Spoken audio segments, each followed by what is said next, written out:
Oui, bonjour à toutes et à tous. J'espère que vous m'entendez bien et excusez-nous pour ce petit retard à l'allumage, comme on dit. Bienvenue pour cette dernière session du séminaire urgence sanitaire, santé, urgence sanitaire et vaccins dans le cadre de la crise de la Covid-19. Chaque mot de cet intitulé a suscité beaucoup de débats lors des 4 premières sessions que nous avons eues ensemble, que ce soit des défis intellectuels, des tensions d'innovation organisationnelle, juridiques, des réflexions politiques, tant qu'économiques, sociales, sur l'avenir de l'humanité. Nous avons l'honneur aujourd'hui et le plaisir d'accueillir Madame l'ambassadrice de France en Colombie, Michèle Ramis, ainsi que Madame l'ambassadrice de Colombie en France, Viviane Morales, qui n'a pas pu être malheureusement avec nous, qui est à Bogota, mais qui sera représentée par Caroline Diaz, une de ses collègues de l'ambassade de Colombie. Le professeur Madame Marie-France Mamzer de l'Université de Paris et le professeur Juan Miguel Gallego de l'Université de Rosario, qui seront nos panélistes du jour. Et nous finirons par le docteur Marco Aleman de l'Organisation mondiale de la propriété intellectuelle, qui nous fera le plaisir d'avoir les mots de conclusion. Mes collègues co-coordinateurs, co-organisateurs de cette série de webinaires, Madame Caroline Le Gofflic, co-directrice de l'Institut de droit et santé de l'Université de Paris, labellisé INSERM, le professeur Daniel Scott Algara de l'Institut Pasteur, membre de Colifree France, Monsieur Léon Dazon, président de Colifree France, et Monsieur Efrain Fondigno de l'Institut de l'IDS et membre de Colifree France, qui a eu l'idée originale de lancer ce séminaire. Vous remercions de votre participation et vous souhaite des échanges fructueux. Nous allons nous permettre de vous présenter dans un premier temps. Je ne sais pas si on peut passer la présentation. Parce que je n'ai pas la main sur la présentation. Je ne sais pas si Efrain, tu as la main.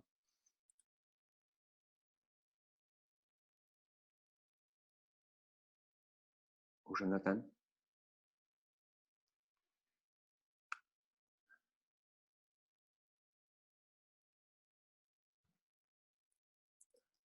J'arrive pas à voir la...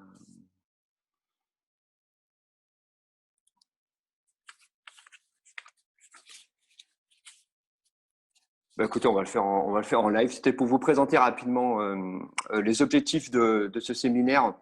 C'est de stimuler la coopération scientifique. Voilà, merci. Merci Efraim. C'est de pouvoir stimuler et consolider la coopération scientifique franco-colombienne dans le cadre des thématiques de santé, que ce soit aussi des politiques sociales, économiques et juridiques. Et nous allons vous présenter très rapidement les 3 institutions qui ont co-organisé ce séminaire. Si on peut passer à la diapositive suivante. Merci Efraim. Pour vous dire rapidement quelques mots, que ce soit moi-même, Fabrice Gallia, en tant que coordinateur académique de Colifree France. C'est une association binationale avec un bureau en Colombie et en France qui a pour objectif de renforcer les liens des communautés scientifiques, qu'elles soient françaises et colombiennes, et internationales, dans le but de promouvoir la coopération scientifique. Nous avons à peu près 120 membres individuels et 16 institutions publiques et privées. Et l'objectif final est de pouvoir co-créer, construire des projets de recherche internationaux pour répondre à des appels d'offres internationaux.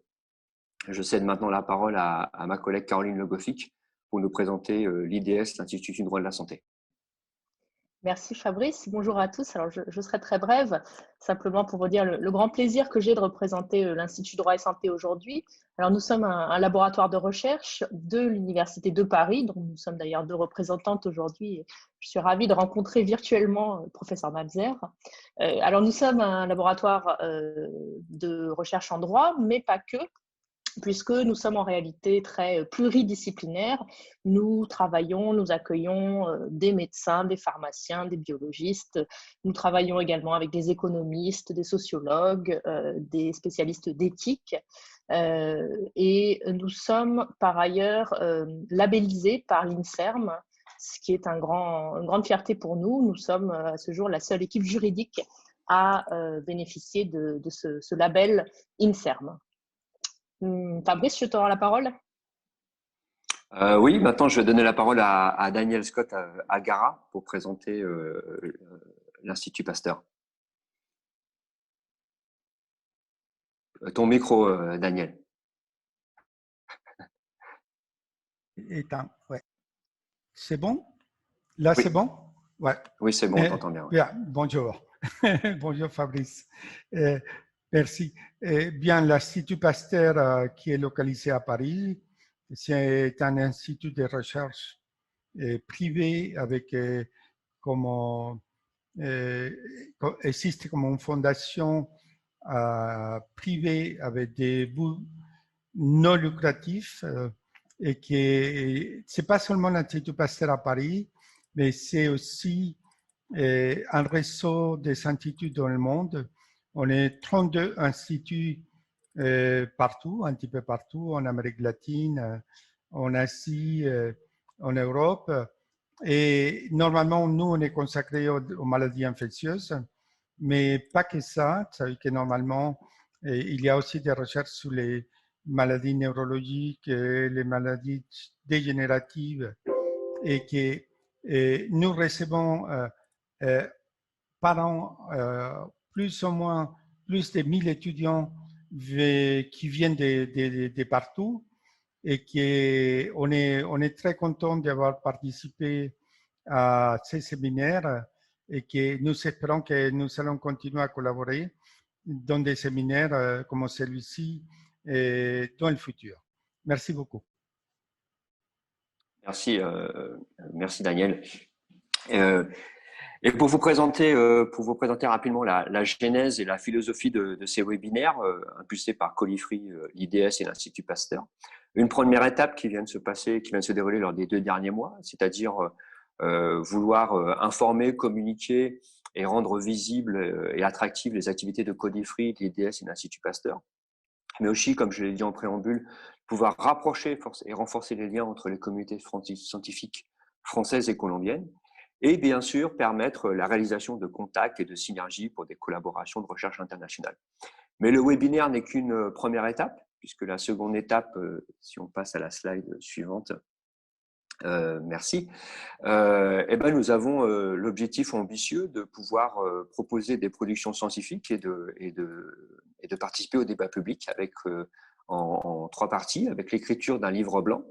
Ensuite, ça sera dans le courant 2021. Ensuite, de pouvoir formaliser des collaborations internationales dans le cadre de projets de recherche internationaux afin de répondre à des appels d'offres et contribuer à la prolifération et la construction d'éléments scientifiques. Et un 3e point, sans oublier les étudiants ou les personnes qui seraient intéressées, nous souhaiterons proposer des cours et des formations pour ceci. Si on peut passer au slide suivant, pour vous présenter rapidement ou vous rappeler les différents débats que nous avons eus. Nous avons eu une première session sur les politiques de santé en France et en Colombie, avec à chaque fois un expert colombien et un expert français. Ensuite, un deuxième, la slide suivante, c'est un deuxième session sur le droit de la concurrence et les brevets d'office. Et ensuite, une session 3 sur l'accès aux brevets que nous avons eu la semaine dernière. Et cette séance d'aujourd'hui, la séance numéro 4, sera sur anticiper la recherche scientifique en vue des prochaines pandémies. Et je vais céder la parole à Madame Ramis, que nous avons la chance d'avoir aujourd'hui. Je vais la présenter. Madame Ramis est titulaire d'une maîtrise de droit de la faculté. Elle est également titulaire du diplôme de sciences pénales de la faculté d'Aix-en-Provence, ainsi que du diplôme de l'Institut d'études politiques de Paris. Durant sa carrière, elle fut représentante permanente adjointe de la France auprès des Nations Unies et des organisations internationales à Vienne, représentante permanente adjointe de la France auprès de la Conférence du désarmement et des instances de désarmement à Genève, et elle fut aussi ambassadrice de France au Guatemala et en Roumanie avant de rejoindre en Colombie le mois dernier. Nous me remercions particulièrement Madame l'ambassadrice et tous les services de l'ambassade de France à Bogota pour accompagner et soutenir cette série de webinaires, ainsi que les activités de Colifri, l'IDS et l'Institut Pasteur. Madame l'ambassadrice, la parole est à vous. Merci beaucoup. Bonjour à tous et à toutes. Je suis ravie d'être parmi vous ce matin. Je peux rester avec vous une demi-heure et donc participer au début de vos travaux.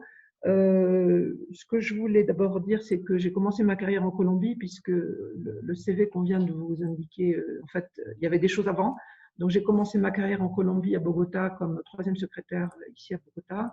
Et ensuite, je suis partie au Mexique. Donc, c'est vrai que c'est un continent qui m'est très cher, que je connais bien et que je suis heureuse de retrouver. Alors, d'abord, je voudrais me féliciter pour la tenue de ces 4 webinaires dans le cadre de la crise Covid et remercier réellement le soutien institutionnel de l'Institut du droit de la santé de l'Université de Paris, de l'Institut Pasteur, de l'INSERM et les 2 personnes ou les 3 personnes qui sont à l'origine de cette série de séminaires, M. Efraín Fandiño López, qui est donc docteur colombien de l'Institut du droit de la santé, M. Daniel Scott Algarra, qui est directeur de recherche à l'Institut Pasteur, et M. Fabrice Gallia, qui vient d'intervenir, du comité académique Colifree France, qui sont à l'origine de cette initiative. La coopération scientifique franco-colombienne est extrêmement riche. Ça fait partie vraiment de la substance de nos relations. Nous avons des institutions françaises présentes en Colombie. Nous avons le CIRAD, donc le comité pour la recherche agronomique. Nous avons l'Institut de l'IRD, l'Institut pour la recherche et le développement, mais nous avons aussi des instituts dans le domaine des sciences sociales, l'Institut français d'études andines, l'Institut des Amériques. Donc, la coopération scientifique franco-colombienne, c'est vraiment un axe de notre coopération. Et donc, en 2018, vous avez créé l'association Colifree, parce qu'il y avait tellement d'échanges qu'il fallait les fédérer. Colifree, c'est une interface qui est destinée à promouvoir les alliances et les projets. Et je me félicite réellement que ce soit un accélérateur de notre coopération scientifique. Ça se voit d'ailleurs à travers les publications conjointes, puisqu'il y a eu une forte augmentation des publications conjointes franco-colombiennes entre 2010 et 2019, dans des secteurs extrêmement variés, l'agronomie, les sciences de l'environnement, les sciences humaines, la santé et l'ingénierie. Donc, cette série de webinaires intervient réellement dans ce cadre extrêmement dense de relations scientifiques et universitaires. Ce que je relève aussi, c'est que ce webinaire a plusieurs caractéristiques. D'abord, toujours la transdisciplinarité, l'interdisciplinarité. Aujourd'hui, nous avons la chance d'avoir le docteur Manzer et le docteur Gallego. Il y a toujours donc une spécialité scientifique, santé et économique ou sciences sociales. Je pense que c'est très important de faire parler les disciplines. C'est de la co-construction, c'est de la co-construction entre pays, mais aussi entre disciplines. La parité homme-femme, c'est aussi un gros avantage. Depuis le début, vous avez toujours eu un scientifique homme et un scientifique masculin et féminin. Vous savez que pour la France, qui a une diplomatie féministe, il est très important de mettre en valeur les talents féminins parce que une partie de l'humanité, plus de la moitié, ne peut pas être exclue des règlements des crises ou des problèmes de l'humanité. Donc, je me réjouis que vous ayez chaque fois respecté la parité.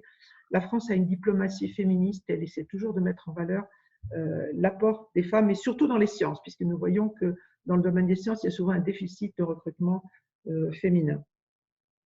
Je crois que votre séminaire est très important car la pandémie que nous vivons depuis bientôt 1 an a des aspects multiples et on voit bien que ça n'est pas, c'est bien sûr au départ un problème de santé publique, mais que cela a de multiples conséquences sur le plan social, économique, politique, sociétal. Notre société ne sera plus la même après cette crise, elle a profondément évolué, elle a été obligée de dépasser toutes ces difficultés.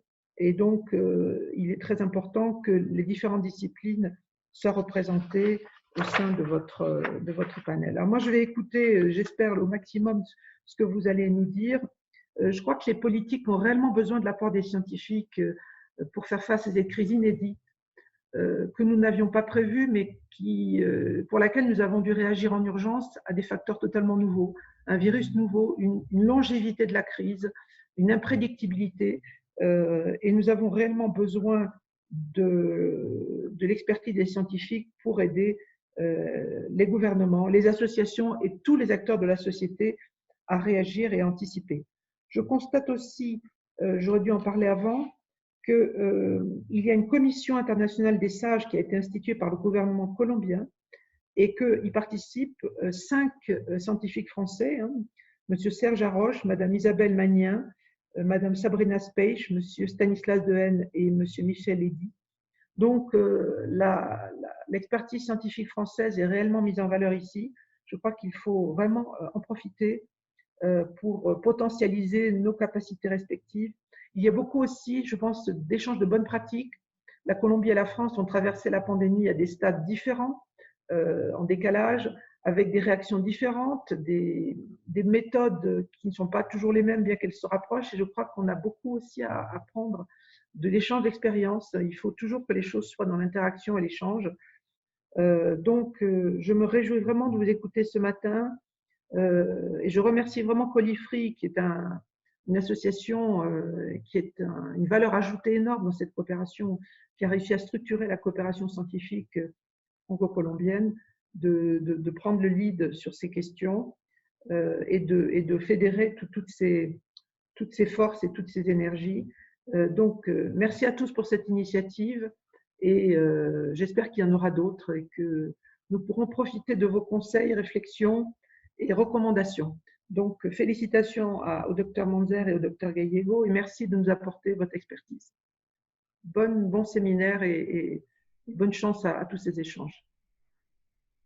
Merci beaucoup, Madame l'ambassadrice, pour votre message. Et il est vrai que dans la philosophie de Colifri, l'IDS et l'Institut Pasteur, la synergie entre les scientifiques et le pouvoir décisionnel et aussi les ambassades est au cœur de nos activités. Et nous nous réjouissons que ce webinaire soit la première partie d'une fusée à plusieurs étages. Sans transition, je vais laisser la parole à Carolina Diaz, qui est ministre plénipotentiaire de l'ambassade de Colombie en France et qui va pouvoir se présenter rapidement. Muy buenos días, doctor Galia, muchas gracias. Bonjour, docteur Galia, merci beaucoup. Je m'appelle Carolina Diaz, ministre plénipotentiaire de l'ambassade de la Colombie en France. L'ambassadrice, Madame Viviane Morales, a eu quelques difficultés de connexion et m'a demandé de vous prier de l'excuser. Señora embajadora de Francia en Colombia, Michelle Ramis. Madame l'ambassadrice de Colombie en France, Michel Ramis, Monsieur Léo Dazon, président de Colifri France, Madame Marie-France Mamzer, Monsieur Juan Miguel Gallego, Monsieur Marco Alemán, Monsieur Gallia, chers amis de l'Institut Droit et Santé de l'Université de Paris, de l'Institut Pasteur et de Colifri, chers collègues chercheurs, tout d'abord, je vous remercie de m'avoir invité à cette dernière version du webinaire Santé, urgence sanitaire et vaccins dans le cadre de la crise de la Covid-19 organisé par l'Association colombo-française de chercheurs Colifri, l'Institut Droit et Santé de l'Université de Paris et l'Institut Pasteur. Je souhaite vous féliciter pour cette initiative visant à aborder la question de la crise sanitaire générée par la pandémie de la Covid-19. C'est un phénomène que nous sommes encore en train d'essayer de comprendre et d'affronter. Il est clair que cette série de séminaires qui ont d'autre part été extrêmement bien organisés viennent à point nommé pendant cette conjoncture. Le premier grand projet de l'organisation Colifri depuis son lancement en juin a été celui-ci et je vous félicite pour cela. Les 3 sessions antérieures ont permis d'entendre des experts sur des sujets très intéressants tels que le droit à la concurrence et la question des brevets, la question des vaccins, la question des politiques de santé. Et j'espère que ceci marque le début d'initiatives toujours plus concrètes de coopération et de co-création autour de la recherche scientifique afin d'apporter des solutions à des problématiques binationales et internationales qui sont liées, en plus de la crise sanitaire, à d'autres questions et dynamiques liées à l'actualité de nos pays, la question de l'innovation, la question du changement climatique, la construction de sociétés en paix. Je suis heureuse de pouvoir vous assurer l'appui de l'ambassade de Colombie en France et je salue également le travail qui a été réalisé pour rendre service aux chercheurs ce qui contribuera à la formulation de la politique publique de recherche ainsi que les projets de recherche sélectionnés et financés par des appels à projets nationaux et internationaux. Il est très clair que c'est ce genre d'actions qui nous permettront de rassembler, de rapprocher la communauté scientifique française et colombienne en contribuant aux objectifs nationaux qui, depuis notre ministère de la Science, la Technologie et l'Innovation, ont été établis pour adopter une approche différentielle et inclusive dans les métiers scientifiques, la démocratisation de la science et de la technologie, le renforcement de la gouvernance de notre système de technologie et d'innovation et l'établissement de réseaux qui permettent l'internationalisation de la science et le transfert de technologies. Je souhaite également saluer le succès de l'appel à projet et la diversité des acteurs qui a permis de rassembler cette série de webinaires grâce au soutien de l'Institut Pasteur, l'Institut Droit et Santé de l'Université de Paris, ainsi que d'autres institutions académiques qui ont participé. Ceci montre l'intérêt et les possibilités infinies et les différents domaines de travail dans lesquels nous pouvons travailler ensemble pour élargir la portée de nos activités de recherche conjointes. Je suis sûr que cette dernière session sera tout aussi intéressante que les 3 précédentes, puisqu'elle nous invite en tant qu'institution gouvernementale, scientifique, académique, universitaire, à voir comment nous devons anticiper nos activités de recherche et innover dans ce domaine en prévision de prochaines crises de différentes natures, qu'elles soient climatiques, qu'elles soient de santé publique, économique ou autres. Je vous souhaite beaucoup de succès dans vos débats et je suis certaine que les initiatives promues dans ce cadre et par Colifri nous permettront de répondre à des questions très importantes et à renforcer nos activités de science, technologie et d'innovation en France et en Colombie, tout en renforçant les liens de coopération et en permettant la présentation de projets conjoints entre la France et la Colombie. Merci beaucoup.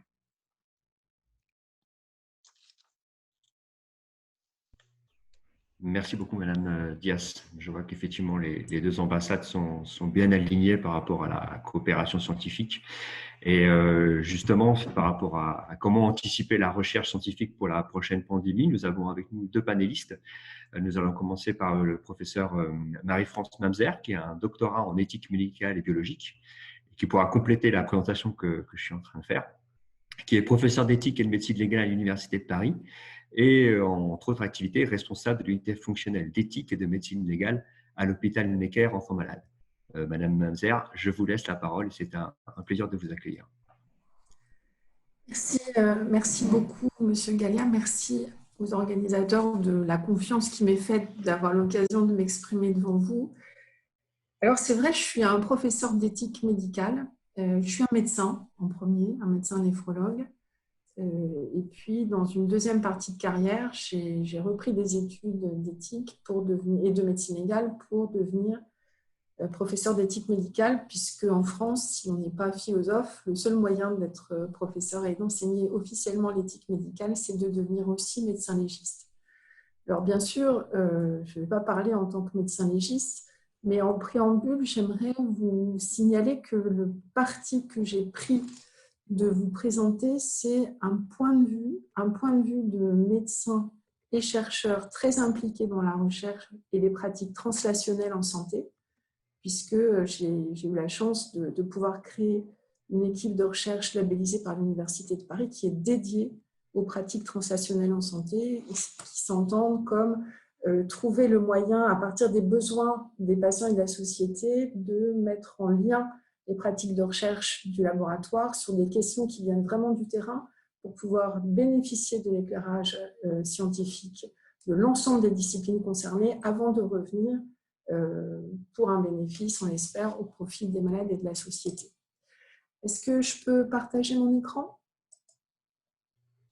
Oui, vous pouvez, en utilisant la fonction en bas, partager l'écran. Oui. Donc, ça y est, normalement, c'est comme ça. Voilà, nous sommes en train de le voir. C'est parfait. En diaporama.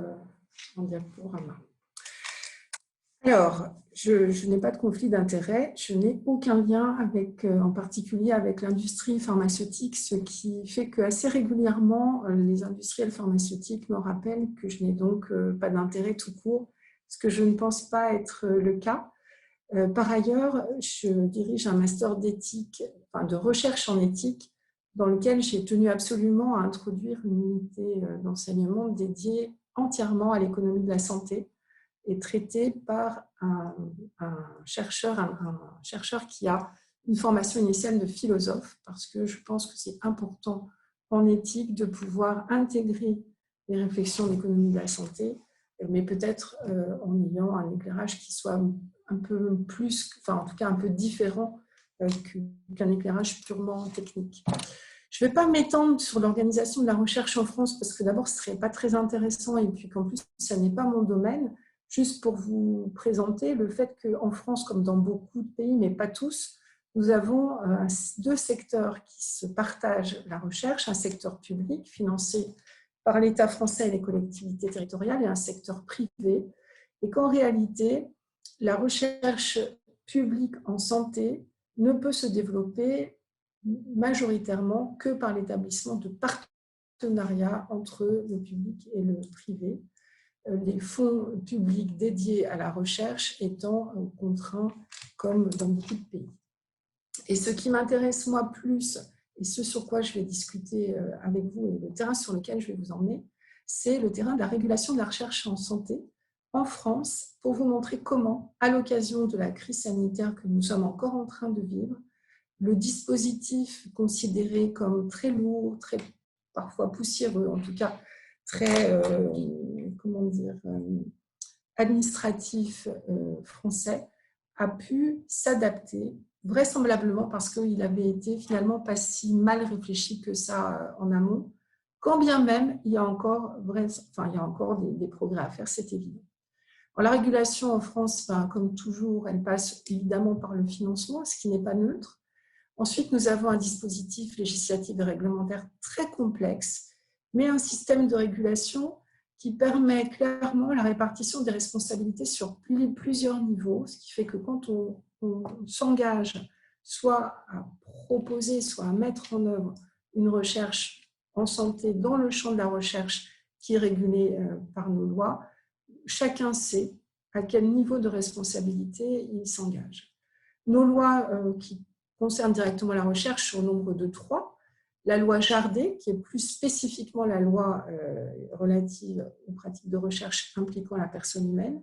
La loi Informatique et Liberté, qui a intégré les dispositions du Règlement général de protection des données européen. Et la loi de bioéthique, dès lors qu'il y a en jeu en tout cas, lorsque, dans certaines situations, qui mettent en place qui utilisent des échantillons biologiques ou lorsqu'on est dans le champ, par exemple, de la génétique ou de la recherche qui s'applique à la bioéthique. Ce qu'il y a de sûr, c'est que nous avons désormais, depuis peu de temps, une typologie assez claire qui permet de distinguer dans le champ de la santé les recherches impliquant la personne humaine au sens de la loi Jardé.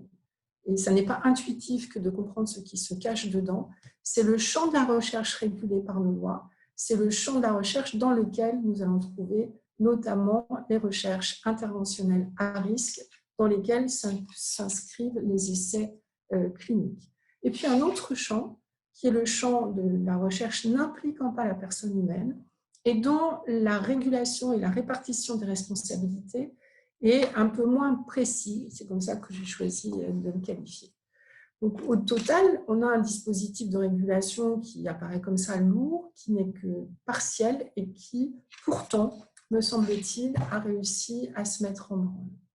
Les recherches impliquant la personne humaine, puisque c'est comme ça que les recherches en santé destinées à faire progresser les connaissances médicales ou biologiques ont été renommées par nos législateurs récemment, sont toutes les recherches qui sont destinées donc à faire progresser les connaissances médicales ou biologiques. Et après, le détail n'a pas, je pense, beaucoup de pertinence pour aujourd'hui. On les distingue en 3 catégories qui, malgré les apparences, ne concernent que des recherches interventionnelles. La catégorie 1 concerne et regroupe les recherches interventionnelles qui comportent une intervention sur la personne non justifiée par sa prise en charge habituelle et qui sont à risque, c'est-à-dire qui exposent la personne à des risques physiques qui ne sont pas justifiés par sa prise en charge ou pas seulement justifiés par sa prise en charge médicale. La catégorie 2 regroupe l'ensemble des recherches interventionnelles qui ne comportent que des risques et des contraintes minimes, et il existe des listes qui sont disponibles pour permettre aux chercheurs de se repérer. Et les recherches non interventionnelles sont en fait des recherches interventionnelles destinées à faire progresser les connaissances médicales et biologiques, mais qui n'exposent la personne à aucun risque physique. Et ces 3 catégories de recherche sont soumises donc à cette régulation complète proposée par le dispositif législatif français, avec la nécessité, avant d'être mise en œuvre, de ce que les participants bénéficient d'une information individuelle dans tous les cas, soit consultés avec un mode de recueil de consentement et des exigences vis-à-vis de la nature de ce consentement d'autant plus lourde que le risque auquel la personne est exposée est élevé. Et donc, au premier plan de ces recherches à risque, les essais cliniques qui doivent, avant de pouvoir prétendre inclure une personne physique, avoir fait l'objet de recueil de son consentement libre, éclairé et par écrit.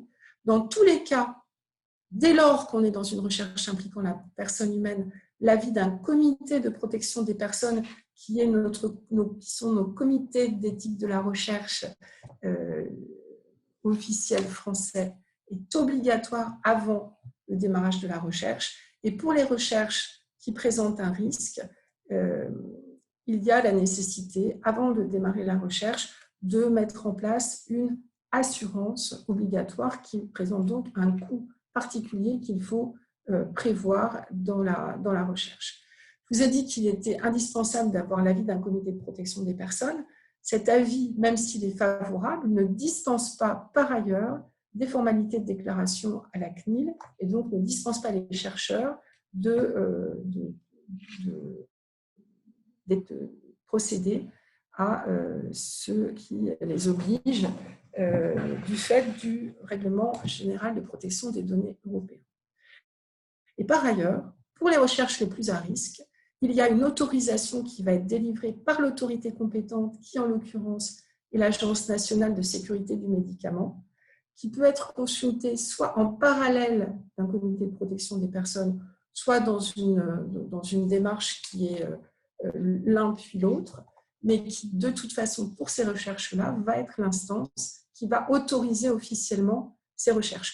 On voit bien que ce dispositif, il est assez lourd. Je pense qu'il est relativement inédit dans le monde et qu'on aurait pu s'attendre à ce que le délai de traitement des projets de recherche, du fait même de cette obligation de passer devant ces différentes instances, soit incompatible avec la possibilité de réagir en urgence à ce besoin de recherche, ce d'autant que les comités de protection des personnes sont composés de membres qui sont strictement bénévoles et donc qui se réunissent habituellement de temps en temps selon les comités 2 fois par mois, mais qui n'ont pas d'obligation professionnelle à travailler pour le compte de la régulation de cette recherche. Et assez régulièrement, d'ailleurs, en période habituelle, il y a des difficultés à pouvoir tenir les délais, car ces comités de protection des personnes non seulement sont constitués de bénévoles, mais pour que leur avis soit valide, il faut qu'un quorum quantitatif et qualitatif soit réuni. Et dans les exigences de ce quorum qualitatif, il faut qu'il y ait notamment des personnes dites naïves qui sont des représentants d'usagers qui sont par ailleurs très sollicités et donc pas forcément extrêmement disponibles. Pour autant, il est vraiment dissuasif, enfin, les sanctions prévues sont vraiment très dissuasives et permettent de garantir d'une certaine manière que les recherches ne se feront pas, dès lors qu'il s'agit de recherches impliquant la personne humaine, sans se soumettre à l'ensemble du dispositif, puisque 3 ans d'emprisonnement et 45 000 € d'amende sont prévus si le dispositif n'a pas été respecté au regard de l'obligation d'information et de recueil du consentement éclairé, 1 an d'emprisonnement et 15 000 € d'amende si la recherche a démarré sans passer par l'avis d'un comité de protection des personnes, alors que la loi le prévoyait. Et pourtant, notre dispositif, il y a encore un trou, puisque à côté de ce champ de compétences des comités de protection des personnes, dont l'avis obligatoire est contraignant s'il est négatif et dangereux pour tout le monde s'il n'est pas présent, il existe un champ de recherche qui est moins bien régulé, qui pourtant est un champ de recherche scientifique incontestablement. Je pense par exemple aux recherches sur les données de santé qui sont déjà collectées dans le cadre du soin, ou sur des recherches qui font intervenir des échantillons biologiques qui sont déjà prélevés soit dans le cadre du soin, soit dans le cadre de recherches préalables, et qui sont tout aussi utiles et qui ont été tout aussi utiles pour les efforts de recherche qui ont été nécessaires et qui le sont toujours dans le cadre de cette pandémie. Et par ailleurs, la grande majorité des recherches dites de sciences humaines et sociales ne sont pas couvertes par notre dispositif de régulation français. Et du coup, on fait appel à des instances que j'ai qualifiées d'institutionnelles à défaut de mieux et qui sont complémentaires, comme des institutional review boards qui sont finalement des organes qui existent ailleurs et qui se distribuent chez nous sous des appellations variées comme comité scientifique et éthique. Par exemple, on en a un à l'assistance publique que je dirige pour donner des avis sur les propositions de traitement de données récupérées dans le cadre du soin à visée de recherche, ou des comités d'éthique de la recherche, comme par exemple le comité qu'on a créé aussi sur le périmètre de la faculté santé de Paris pour des recherches qui n'entrent pas dans d'autres dispositifs de régulation et qui donc ne bénéficient pas de ce regard des comités d'éthique et surtout sont bloqués ensuite au moment de la publication. Là encore, on est sur une régulation qui repose sur le volontariat, le bénévolat, le manque de moyens et la difficulté de temps en temps de gérer les liens d'intérêt. Et pourtant, finalement, en France, je dois dire qu'il y a eu une adaptation de ce système qui a été manifeste, puisque les premiers retours d'expérience de la crise ont été que, même si, on va revenir dessus après, cette situation a entraîné des difficultés de bien cerner la frontière entre le soin et la recherche, finalement, il y a eu un effort national qui a été fourni avec des financements dédiés qui sont sortis des plans de financement habituels, un partage d'expériences et des résultats de recherche à très large échelle qui a été favorisé d'ailleurs par l'ouverture des grandes revues internationales pour tout ce qui concernait les résultats de recherche concernant le virus, une accélération des organes de régulation officiels et institutionnels, puisque, pour vous donner une idée, habituellement, un comité de protection des personnes a un délai de réponse qui est de un mois et demi, et qu'à l'occasion de la crise, tous les projets interventionnels dédiés à la recherche interventionnelle sur le médicament, les vaccins, le virus lui-même, etc., ont fait l'objet d'un circuit accéléré avec, à chaque fois, dans tous les CPP, des volontaires qui ont répondu et qui se sont organisés pour que les avis rendus ne soient pas dégradés. Dans les comités institutionnels, par exemple, le comité scientifique et éthique de l'entrepôt de données d'assistance publique s'est réuni jusqu'à 3 fois par semaine, alors qu'il se réunit habituellement 1 fois par mois, avec un nombre de participants à chacune de ces réunions qui était d'au moins 15 membres. Donc, on était largement dans le respect des quorums. Et pareil pour le comité d'éthique de la recherche. Et ça a été, à mon avis, très important parce que ça nous a permis, sur des résultats de recherche qui n'étaient pas forcément des recherches financées, et pour certaines qui l'étaient, de comprendre, et notamment à travers les recherches en sciences humaines et sociales et leur formulation, que cette crise, bien sûr, elle nous mettait dans le défi de trouver des solutions à la pandémie et des traitements spécifiques pour le virus, mais elle mettait en lumière, elle accentuait des problèmes de société qui jusqu'à maintenant sont, en tout cas en France, pas toujours bien pris en compte et mal explorés par l'effort de recherche pour lequel il n'y a pas beaucoup de financement dédié. Je parle au hasard, mais pas vraiment au hasard, de la question des violences intrafamiliales, des particularités de la chronicité des maladies. Et évidemment, il y a tout un tas d'exemples dans lesquels je ne vais pas rentrer. Je voudrais revenir sur cette difficulté de bien cerner la frontière entre le soin et la recherche, parce que même s'il existe des repères et si nos textes et nos réglementations françaises font tout pour essayer de bien distinguer les choses, il faut bien reconnaître que dans une situation dans laquelle on ne connaît pas le virus, on ne connaît pas la maladie, eh bien, les hôpitaux, les médecins sont dans une situation où ils n'ont pas, ils perdent complètement un certain nombre de repères qui leur permettent de savoir quels sont les éléments de surveillance à mettre en place, quels sont les examens de bonnes pratiques qui vont rentrer dans l'enveloppe qui va permettre de faire rembourser les hôpitaux sur la base de données consolidées. Donc ça, c'est le côté, oui, effectivement, ne pas être trop rigide et comment, dans les hôpitaux, les professionnels se sont entendus ensemble pour élargir la liste des examens de routine qu'il convenait de laisser dans le champ du soin sous peine de passer à côté de choses très importantes. Mais il y a eu aussi, il faut bien le dire, des éléments de confusion et beaucoup de mauvaise foi de certains, beaucoup trop de paroles. Là, ça rejoint la question de l'intégrité scientifique, beaucoup trop de prises de parole de scientifiques et de médecins qui sont venus interférer justement avec la possibilité de conduire des recherches dans les règles de l'art. Et là, ça dépasse la question de la régulation, on rentre dans la question de fond de l'intégrité.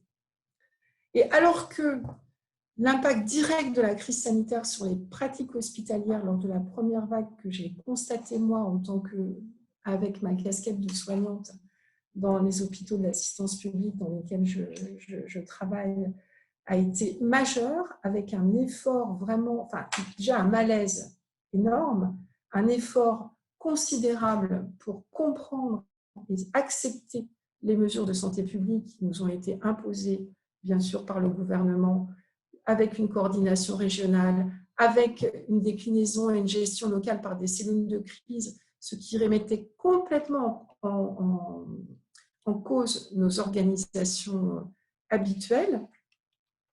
Autant, on s'est rendu compte que malgré tout ça, les professionnels ont réussi à se mobiliser dans ce sentiment d'urgence absolue, à accepter la redéfinition de leur périmètre de responsabilité professionnelle, à accepter régulièrement de se poser la question non pas de que dois-je faire, mais de comment est-ce que je vais le faire, à accepter le fait que l'éthique de la décision et de la responsabilité a été chamboulée, que l'éthique du soin et de la relation ont été chamboulées, que l'éthique de la recherche était chamboulée aussi, avec cette question de fond qui était de comment protéger la population et chaque personne du risque infectieux tout en restant soignant malgré le manque de moyens, la difficulté à trouver ce juste équilibre entre la prise en compte des intérêts individuels et collectifs, avec l'impact que ça a eu sur les visites et sur la désorganisation de l'activité programmée au profit de l'activité d'urgence. Tout ça pour se retrouver confronté à des comportements qui me semblent être vraiment quelque chose qu'il faut pointer si on veut aller plus vite et encore mieux à l'occasion d'une future crise sanitaire de cette ampleur-là, qui sont des questions d'éthique de la recherche et d'intégrité scientifique. Comment peut-on éviter, en tout cas pour un pays comme la France, qui a les moyens et qui a déployé des moyens supplémentaires autour de cet effort de recherche, comment lutter contre ces messages trop nombreux et contradictoires, je vous prie de m'excuser pour la faute d'orthographe, qui ont été à l'origine non seulement d'une crise de confiance politique, mais d'une crise de confiance en la recherche, faisant le lit de la majoration du complotisme et des antivax, et finalement contribuant aux difficultés supplémentaires de sortie de la crise sanitaire. Et nous, en France, en réalité, on en est vraiment dans cette situation. Alors, comme perspective, d'un point de vue français, et sans rentrer dans les détails de la politique de la recherche que je ne maîtrise pas, parce que ce n'est pas mon domaine, vous l'aurez compris, il me semble que nous avons quand même à travailler à des projets de recherche sur la recherche, dédiés, nationaux et internationaux, pour essayer de mieux comprendre quelles ont été les difficultés qui ont été rencontrées sur le terrain et comment les anticiper. Je pense par exemple au discours du professeur Raoult sur la chloroquine, qui nous a empêchés totalement de pouvoir conduire un essai clinique étudiant l'intérêt de cette chloroquine dans les conditions habituelles de production de connaissances scientifiques en matière d'essais cliniques.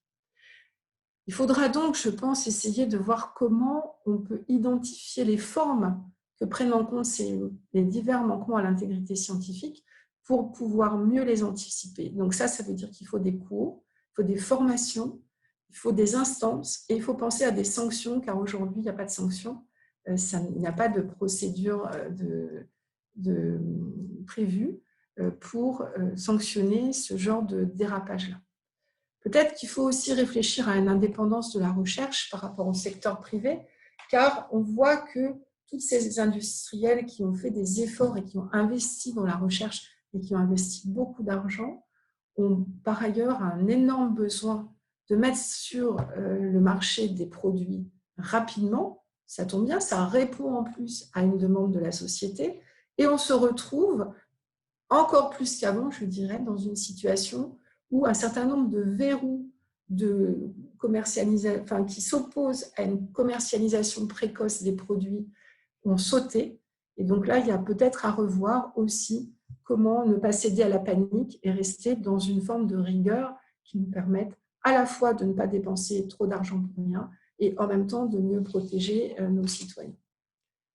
Enfin, je crois qu'il y a un travail à faire aussi en matière d'éthique journalistique, car il semble, en tout cas en France, assez clair que les journalistes ont eu beaucoup tendance à alimenter ce débat autour ce débat complotiste, je crois qu'on peut aller jusque-là, et anti-vax, et que probablement si on s'était contenté de laisser ces personnes s'exprimer sur les réseaux sociaux, ça aurait été déjà trop. Mais les inviter quasiment tous les jours à la télévision, ça n'a probablement pas aidé. Et là, me semble-t-il, c'est un enjeu d'intégrité scientifique. Voilà ce que je voulais partager avec vous sur cette question. Merci beaucoup, professeur Mamzer, pour cette présentation très éclairante. Et effectivement, on aura tout à l'heure une session de questions-réponses. Je noterai ce que, quand vous le disiez sur l'intégrité scientifique et l'éthique de la recherche, comment on peut avoir une inclusion aussi des citoyens. On a déjà une première question par rapport à ça. Et vous avez déjà amené quelques pistes de réflexion sur cette dimension-là. Nous allons pouvoir passer au deuxième panéliste, le professeur Juan Miguel Gallego de l'Université de Rosario, Universidad de Rosario, qui est docteur en économie de l'Université de Toulouse, qui a vécu plusieurs années à Toulouse et qui est directeur actuellement de la recherche et d'innovation à l'Université de Rosario, et qui est également directeur scientifique de l'Alliance EFI pour économie formelle et inclusive en Colombie actuellement, et qui pourra nous présenter lors de sa présentation. Juan Miguel, la parole est à toi. Hola, buenos días a todos. Es un placer Bonjour estar. à toutes et à tous. C'est un plaisir pour moi d'être ici avec vous aujourd'hui. Je remercie les organisateurs de Colifri, ainsi que les partenaires français et colombiens. Toutes mes salutations à Marie-France Mamzer, avec qui j'ai le plaisir aujourd'hui de partager cette table ronde. Merci également à Fabrice Gallia, à l'ambassadrice, Michel Ramis, ainsi que notre ambassade de Colombie en France. Effectivement, je travaille sur des questions d'économie sociale. J'ai étudié l'économie à Toulouse et je travaille sur des questions liées au développement depuis quelques années. Depuis 3 ans, je dirige l'un des programmes scientifiques financés par le gouvernement colombien.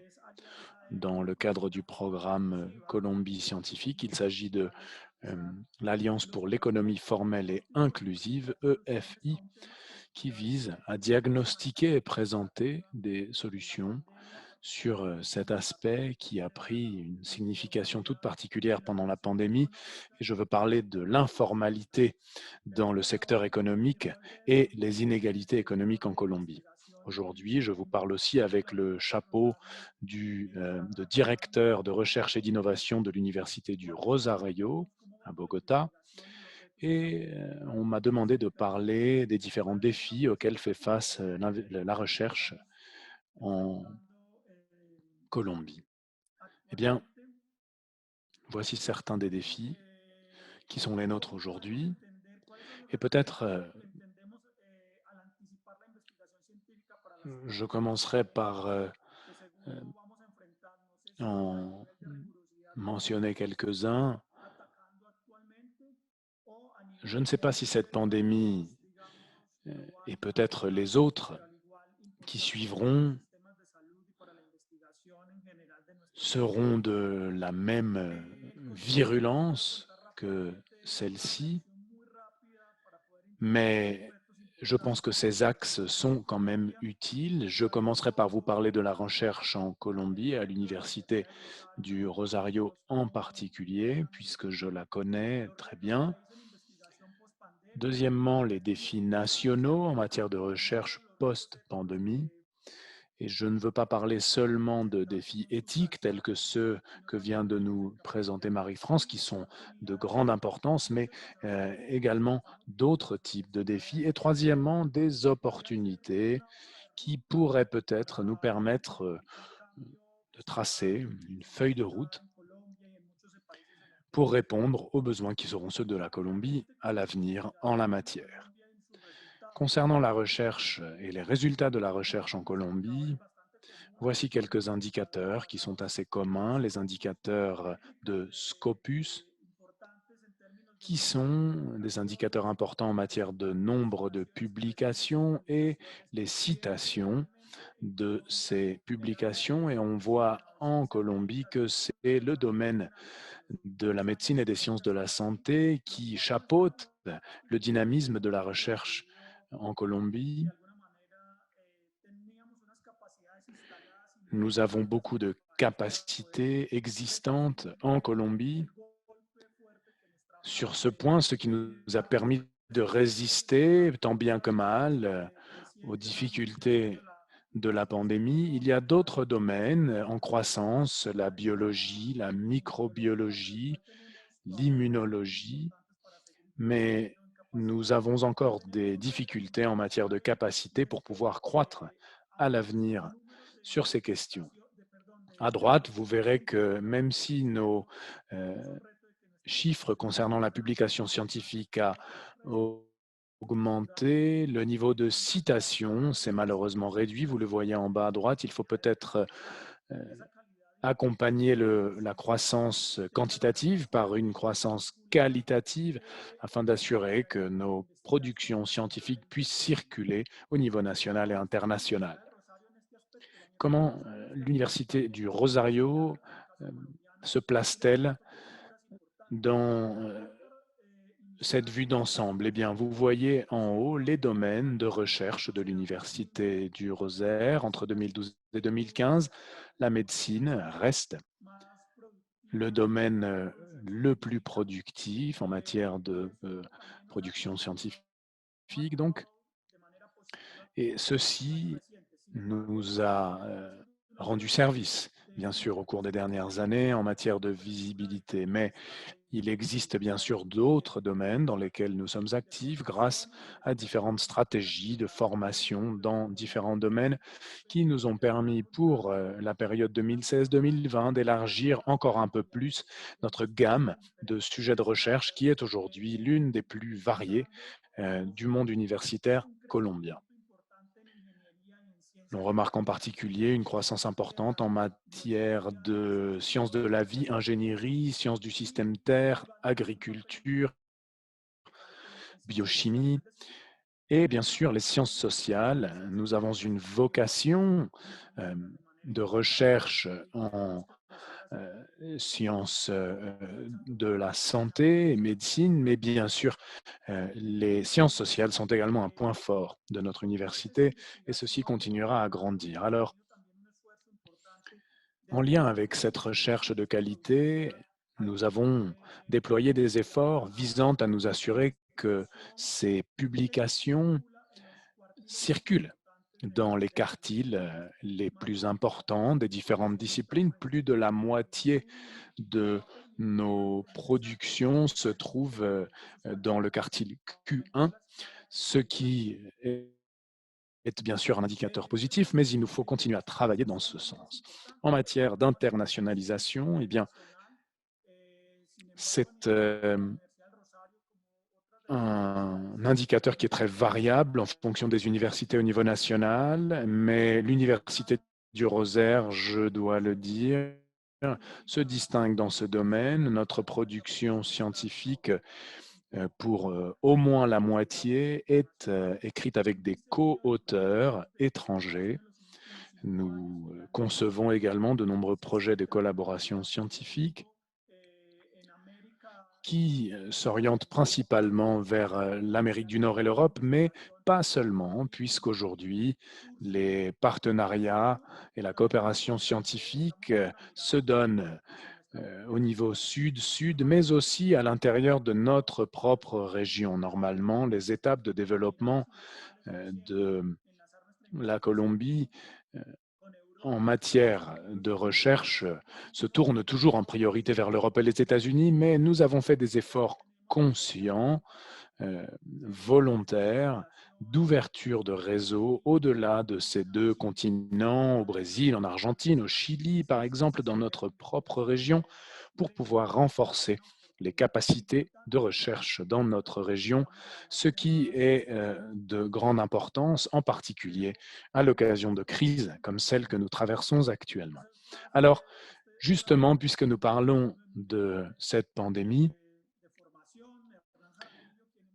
eh bien, j'ai beaucoup parlé avec l'un de mes mentors, Hernán Jaramillo, qui m'a beaucoup formé concernant la réaction de la Colombie face à cette pandémie, en particulier en matière de recherche.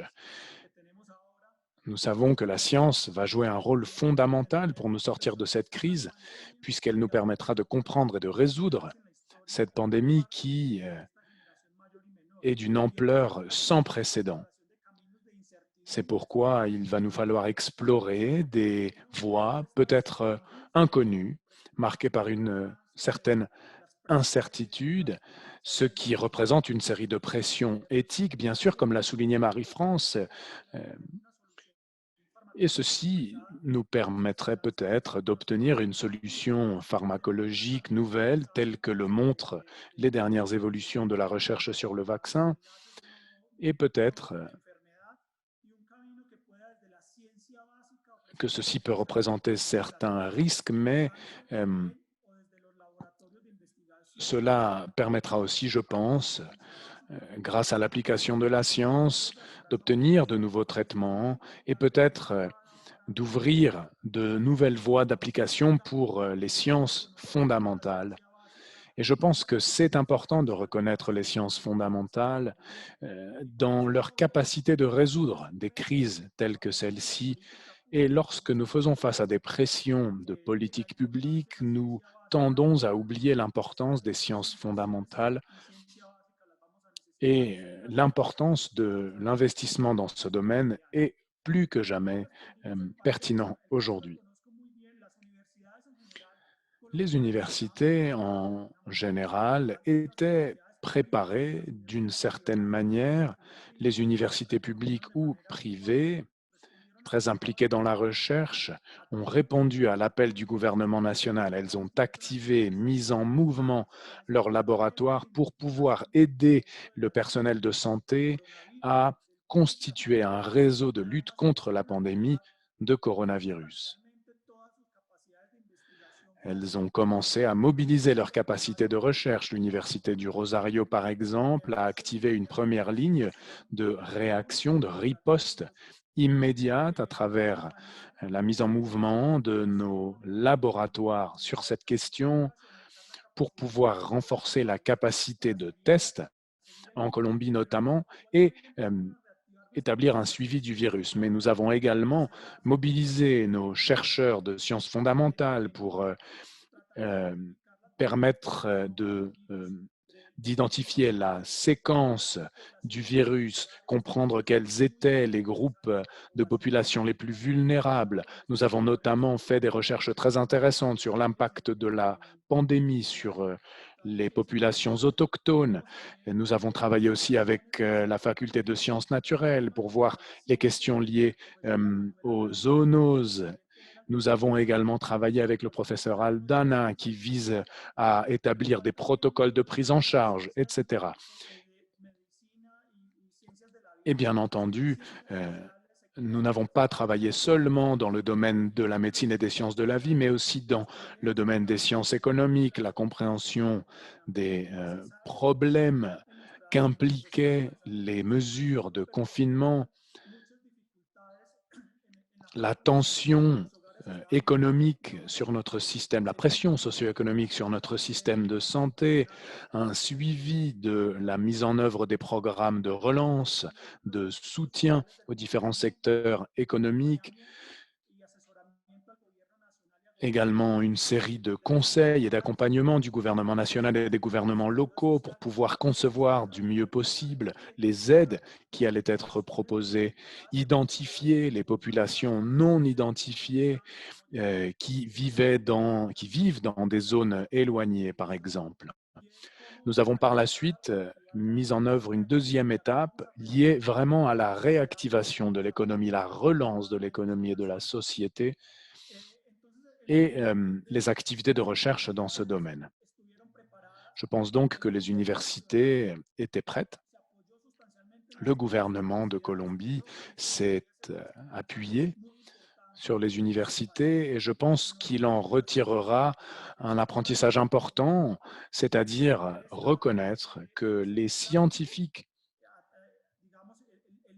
doivent être impliqués dans toute recherche de solutions à des problèmes de société. Et c'est là le grand défi que je souhaite souligner de deux façons. D'abord, dans une vision de long terme, où je suggérerais de soutenir les sciences fondamentales et renforcer les capacités dans ce domaine. Et deuxièmement, la construction de biens publics locaux et mondiaux. Sur le premier sujet, c'est-à-dire le soutien à long terme, eh bien, l'importance de cette conversation d'aujourd'hui réside dans le fait que c'est une vision de long terme.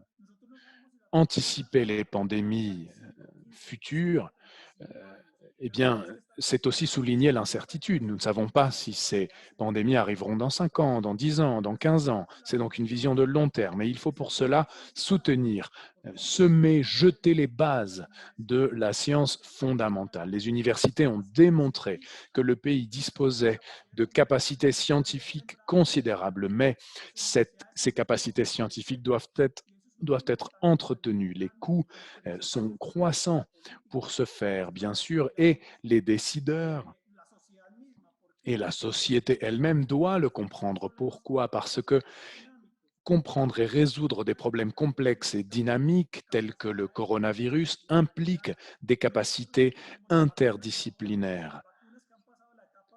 En ce qui concerne les vaccins qui ont été homologués et qui sont aujourd'hui proposés aux populations dans les pays développés, impliquent des mesures très complexes qui sont des capacités que nous devons construire. Et je pense qu'en Colombie, cette capacité a été réduite en matière de sciences fondamentales. C'est pourquoi je souligne la phrase du professeur José Mato de l'Université autonome de Barcelone qui dit, je cite, que pour étudier la complexité de la biologie, il n'est pas suffisant de comprendre une partie d'un système, mais sa totalité. Fin de citation. Je pense donc que c'est essentiel d'adopter cette vision holistique, c'est-à-dire non pas soutenir une série de professeurs, de chercheurs qui comprennent bien leur sujet, mais au contraire adopter une approche approche holistique. Et je pense que pour cela, non seulement les décideurs, mais les citoyens colombiens ne valorisent pas suffisamment la science. Ceci est visible dans le budget insuffisant qui est consacré aux sciences de base. La Colombie souffre malheureusement d'un investissement compris en pourcentage de son PIB tout à fait insuffisant. La Colombie est maintenant membre de l'OCDE et nous consacrons un pourcentage de notre PIB qui est insignifiant, même par rapport à d'autres pays de la région membres de l'OCDE tels que le Mexique et le Chili. Il en va de même pour la science, la technologie et l'innovation en général. Il y a une tendance croissante. Au cours des années 2000, comme vous le voyez ici en bas à droite de l'écran, malheureusement, ces dépenses se sont ralenties, ce qui nous amène à penser qu'il y a une perte d'intérêt. Cependant, si nous souhaitons réellement renforcer les capacités de long terme et être préparés pour des défis futurs, nous ne pouvons pas nous contenter de décisions de court terme qui desservent malheureusement le renforcement sur le long terme de la capacité de recherche appliquée tout en permettant des innovations technologiques. La société ne croit pas dans la science, malheureusement. La Colombie est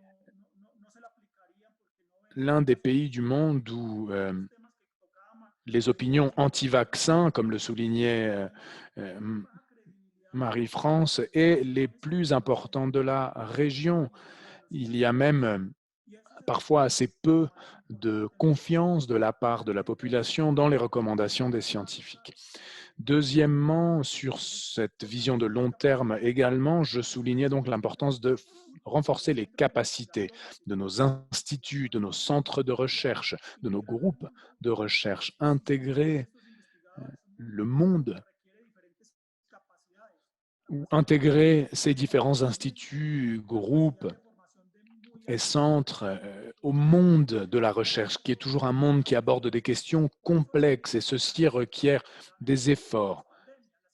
Quelles seront les universités qui seront renforcées suite à la crise? Eh bien, ce sont celles qui ont la possibilité de penser et non pas de remettre la science à plus tard, si vous me permettez l'expression. La science est un ensemble de connaissances systématiques. Il faut donc pouvoir systématiser des connaissances et disposer des codes qui permettent de se faire dans le domaine de la recherche. Je suis très triste de rappeler ici le cas de l'Institut national de santé, l'INS. Nous n'avons jamais compris le changement de médicaments pour des médicaments plus chers et plus complexes. Les vaccins sont plus complexes et nous avons besoin d'une capacité pour les produire. Et les nouvelles qui sont sorties pendant la pandémie disait que la Colombie, soi-disant, était capable de produire des vaccins, de les exporter. Et maintenant, même si nous disposons des informations nécessaires pour le faire, eh bien, en réalité, nous ne le faisons pas. Donc, il y a une différence entre les annonces et la réalité des capacités. En conclusion, cette pandémie nous a surpris à un moment de réduction accélérée des capacités, et ceci met à nu les faiblesses du système national de recherche. Et si ces faiblesses ne sont pas réglées maintenant, nous n'allons jamais pouvoir affronter d'autres crises. Nous devons aussi construire des biens publics locaux, c'est-à-dire garantir que ces biens publics locaux s'articulent dans des réseaux internationaux en matière de produits pharmaceutiques, par exemple. Nous faisons face à des défis en matière de production. Récemment, entre hier et aujourd'hui, la loi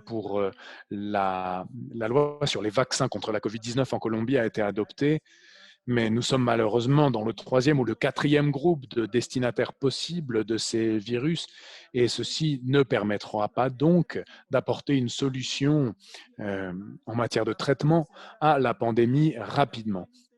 Nous devons donc nous mobiliser en nous incluant dans des réseaux de biens publics mondiaux. Et d'autre part, pour ce faire, nous avons besoin de capacités de négociation internationale. Si l'OMS insiste sur la possibilité de libérer les brevets et donc de pouvoir produire des vaccins, aurions-nous la capacité de le faire? Eh bien non, nous devons l'avoir. Nous avons peut-être la capacité de la distribuer, de le distribuer, ça c'est vrai, c'est effectivement quelque chose utile, mais nous avons besoin de capacités scientifiques pour produire ces vaccins. Et quelles sont ces capacités aujourd'hui? Eh bien, je vous pose la question. Je ne veux pas peindre une vision trop négative, mais il est clair qu'aujourd'hui, le pays a un système de recherche qui est plutôt bien développé et il faut savoir en profiter, en tirer profit, aussi bien les universités publiques que les universités privées.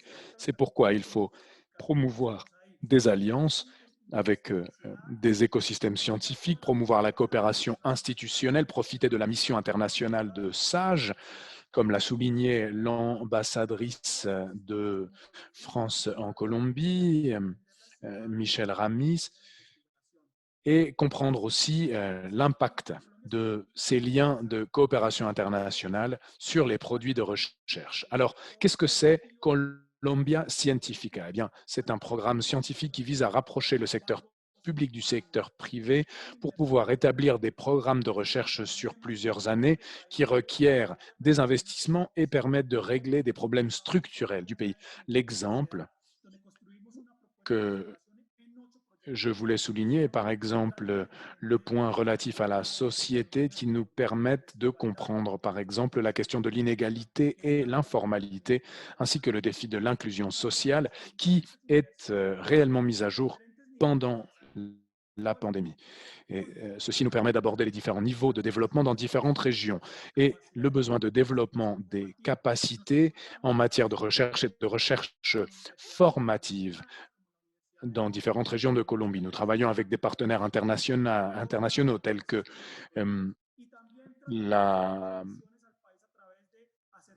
l'Université de Paris, l'Université d'Oxford, des universités américaines. Et c'est à travers ces liens que nous pourrons trouver des solutions scientifiques à nos problèmes. Nous construisons également des partenariats d'innovation avec différentes universités du pays, notamment avec l'Université Javeriana et l'Université de Los Andes, afin de construire différents projets de recherche autour des objectifs de développement durable. Et nous sommes en train de développer la deuxième phase de ce projet. En dernier lieu, nous développons des actions pour atténuer l'impact du Covid avec l'Université nationale et la Fondation de cardiologie infantile. Dernier point, la diffusion de la production scientifique. Ceci implique un travail conjoint des différents chercheurs dans différentes disciplines. C'est pourquoi nous mettons en œuvre différentes initiatives qui permettent de démontrer au pays et à la communauté scientifique nationale et internationale ce que la Colombie fait à l'université, ce que nous faisons à l'Université du Rosario. Voilà ce que je voulais vous présenter aujourd'hui rapidement. Je n'abuse pas plus de votre temps. Merci beaucoup, Fabrice. Merci Juan Miguel pour cette présentation très intense. Nous allons pouvoir passer aux questions. Il y a quelques questions de la part du public. Une première de El Daniou qui stipule le Conseil scientifique Covid a proposé pleinement d'associer les citoyens aux décisions. Comment comprendre esta carencia? Es decir, cómo asociar a los ciudadanos.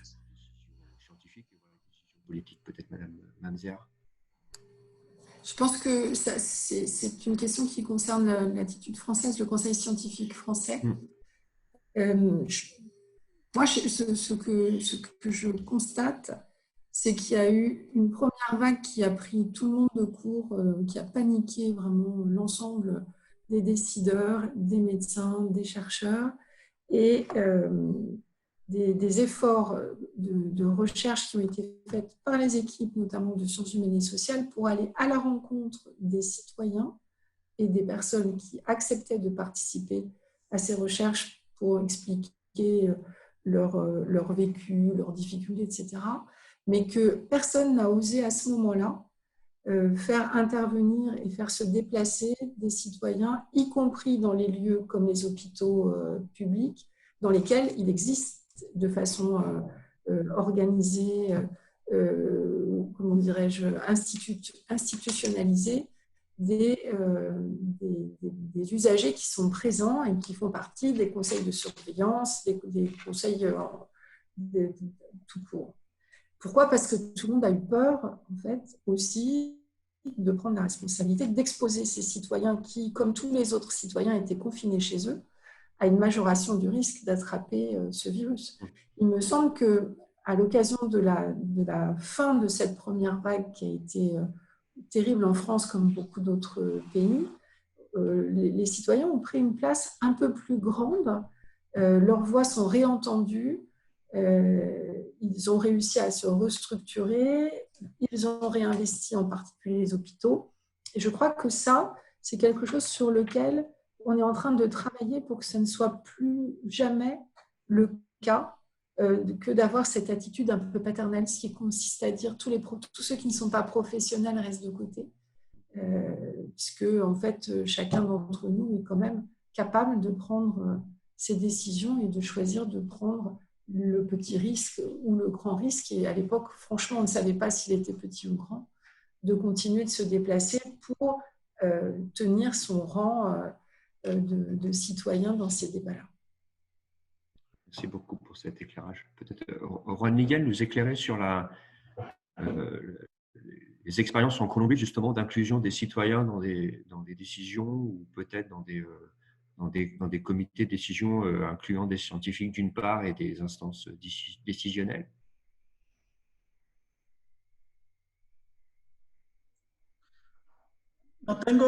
Professionnellement, je n'ai pas eu une grande expérience par rapport au comité à proprement parler, mais je voudrais quand même souligner, et c'est quelque chose que j'ai déjà dit, je crois que la Colombie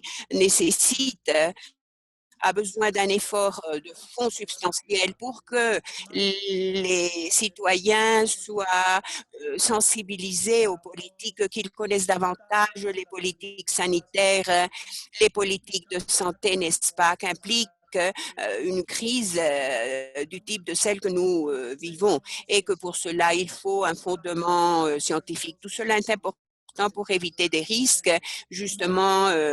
Alors, comment faire qu'ils participent? Cela implique différents niveaux. L'académie, l'université se doit, n'est-ce pas, de nous rapprocher, n'est-ce pas, de la communauté, les communautés avec lesquelles nous travaillons, nous rapprocher d'elles pour pouvoir informer et mettre au courant sur nos progrès. C'est quelque chose qu'il faut construire, qu'il faut bâtir, et c'est d'ailleurs l'un des enjeux, j'en ai parlé à la fin, bâtir petit à petit. Récemment, le premier sommet Colombie scientifique a eu lieu avec la participation de plusieurs sous le leadership de la présidence de la République et par le ministère des Sciences de la Colombie. Et je crois que l'un des objectifs consistait à montrer au pays ce que les scientifiques font pour faire face aux problèmes et leur montrer que ces recherches peuvent se voir reflétées sur la conception de politiques publiques. C'est déjà un point de départ, mais à mon avis, il faudrait se rapprocher davantage des citoyens, n'est-ce pas, pour leur expliquer. C'est un devoir que nous avons, nous chercheurs, de leur expliquer ce que nous faisons. Normalement, faut-il le dire, et moi-même, j'étais formée à partir de cette approche qu'on faisait sa propre recherche, et puis cela suffisait, c'était pas important si on était compris ou non. Ben non, maintenant les choses ont changé. Maintenant, il faut travailler, oui, mais s'efforcer aussi pour être compris. Si l'on avait agi de la sorte auparavant, il y aurait plein de rumeurs, plein de mythes incorrects qui n'auraient pas eu la possibilité de survivre. Justement, maintenant, il faut justement profiter d'ailleurs aussi des médias, etc., pour faire la diffusion correcte. Donc, avoir conscience en tant que chercheur, n'est-ce pas, de diffuser l'information et de la partager. Du chercheur ou des instituts de recherche, des laboratoires sur comme tu l'as dit, la divulgation et le partage d'informations aux citoyens, de pouvoir parler clairement, distinctement, avec des termes entendables par nos citoyens et les citoyens que nous sommes aussi dans l'interdisciplinarité.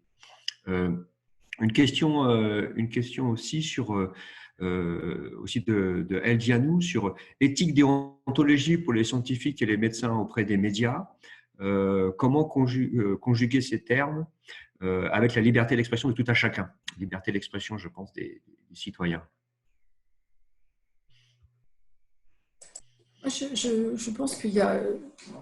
C'est absolument conciliable, c'est-à-dire que il y a une différence entre organiser une censure qui n'aurait pas de sens et qui ne ferait que attiser le problème, essayer d'organiser une censure, et délibérément inviter et donner la parole de manière redondante, quasiment plus souvent à des personnes qui tiennent des discours anti-science, en fait, qu'aux scientifiques eux-mêmes. Et là, je crois que par ailleurs, il y a aussi une espèce de police à mettre en place à l'intérieur de la communauté scientifique, qui au mieux devrait se faire entre nous, mais qui manifestement ne marche pas, qui consisterait à arrêter que chacun puisse revendique même d'aller trouver les journalistes pour leur donner sa vision du truc au moment où il la comprend, ou tout simplement pour se faire mousser, parce qu'on a quand même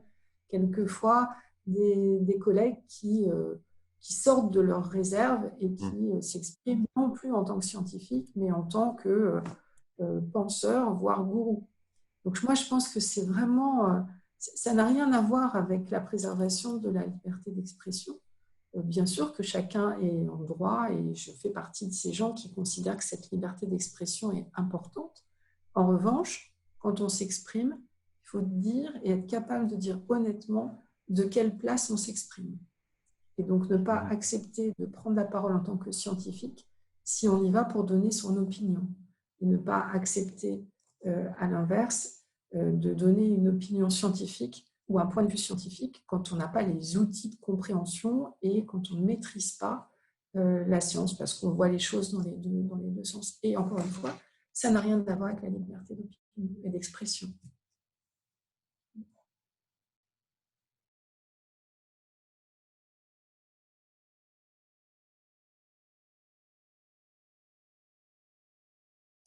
Fabrice, vous n'avez pas mis votre micro en route. Merci. Merci Marie-France. Juan Miguel, si tu as un commentaire à ajouter sur cette thématique. No, no soy experto nuevamente en la parte ética. Non, pas précisément. Je ne suis pas expert dans ce domaine. En tout cas, je me joins à ce que disait Marie-France tout de suite. La liberté d'expression doit être encouragée, mais avec responsabilité. Et je crois que cette responsabilité concerne également nos hommes politiques. Je crois que nos hommes et femmes politiques doivent être aussi très responsables dans la manière comme ils transmettent l'information. Je crois qu'en fait, il y a que l'on a appris. Il y a des informations qui ont été données à un moment donné pendant la crise, pendant la première vague, vu l'incertitude, etc. C'est vrai. Bon, il s'agissait naturellement de prendre des décisions face à une incertitude et à toute hâte. C'était nécessaire, évidemment. Les décisions qui ont été prises pendant la première semaine, deux semaines plus tard, ont été démontées. Oui, cela est compréhensible. Mais maintenant, de plus en plus, on comprend davantage la crise, n'est-ce pas? Et donc, la responsabilité est bien plus importante. On ne peut pas écouter par-ci par-là des leaders sociaux, politiques ou des universitaires même qui se prononcent contre des idées fondées, dûment fondées scientifiquement. Et donc, justement, il faut dire à travers la science fondamentale et son application nous aide énormément. Donc, je crois qu'il faut faire un appel non seulement à l'université, mais aussi aux leaders dans le sens que les appréciations, que tous les prononcements soient donnés de manière solide et avec fondement. Une dernière question de Georges, avec un commentaire qui recoupe votre analyse en disant que la crise actuelle a montré des lacunes de la recherche scientifique à tel point que cela a réouvert des blessures endormies entre les chercheurs. Cette querelle n'est pas sans conséquence dans la mesure où elle est à l'origine d'une fracture entre l'opinion publique et les chercheurs, ce que nous venons de discuter. Ceci fait qu'aujourd'hui, en matière de vaccins, les individus sont sceptiques quant au recours à ces médicaments pour lutter contre le Covid-19. Et la question est la suivante, comment faire pour renouer cette confiance entre le public et les scientifiques en l'état actuel?